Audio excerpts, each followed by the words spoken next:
Government forces and rebels in Yemen agreed to a ceasefire Monday after heavy fighting in the capital, Sanaa, Yemen's interior minister and a rebel official said. That news came after fighting around the presidential palace and came after Yemen's prime minister went into hiding when attackers shot at him.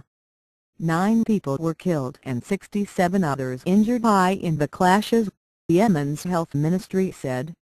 The Yemeni government, the U.S. ally in the battle against al-Qaeda, described the fighting as a power grab by rebels known as Houthis, Shiite Muslims who have long felt marginalized in the majority Sunni country.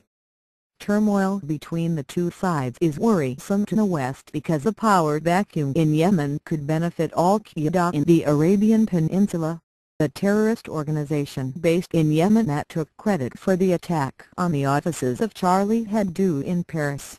It also tried to blow up a plane landing in Detroit in 2009. The Houthi delegate, Charlie Hebdo, told CNN that the Presidential Committee had agreed to a deal after hours of negotiations. Interior Minister Jalal al-Roshan also confirmed the ceasefire had been reached.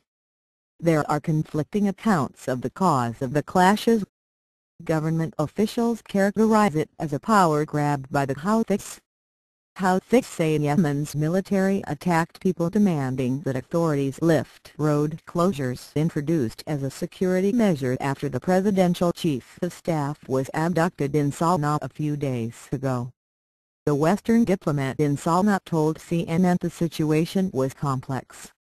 Today's events appear to be the next stage in how Houthi plans to extend their control in Yemen. But there are many players with many agendas. So this hasn't finished playing out, the diplomat said. It is unclear who fired first near the presidential palace Monday. Control of the palace is seen as key to the control of the country. There were reports of government buildings, a hospital and residential buildings being hit. The presidential palace is controlled by the government and mountaintops surrounding the palace are held by rebels known as Houthis, the senior Interior Ministry official told CNN late Monday. Both sides will remain where they are until a deal is signed, which is expected to happen Tuesday, said the official. The Yemeni information minister told CNN's Christian Amanpour that government control is almost non-existent.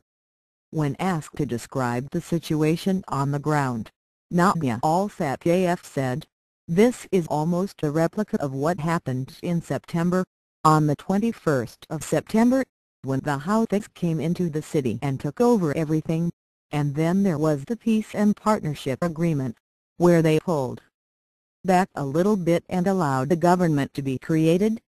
Now, since then, the Houthis have not really left the capital. They've been around with their arms, and what happened is that they've been interfering in the government's work, but we were trying to get this country going," the minister said. The UN Security Council will hold a special meeting to discuss Yemen on Tuesday. Prime Minister Khaled Baha was fired upon when he left a meeting with President Abdi Rabbi Mansour Hadi and the Houthi political group Ansarullah, Al-Fatayef said. Baha was unharmed and is now in hiding, she said. He is at his place, but currently he has been surrounded by Houthi militias around his place, and they have stationed themselves at rooftops of neighboring buildings. He is worried that the situation might escalate, said the minister.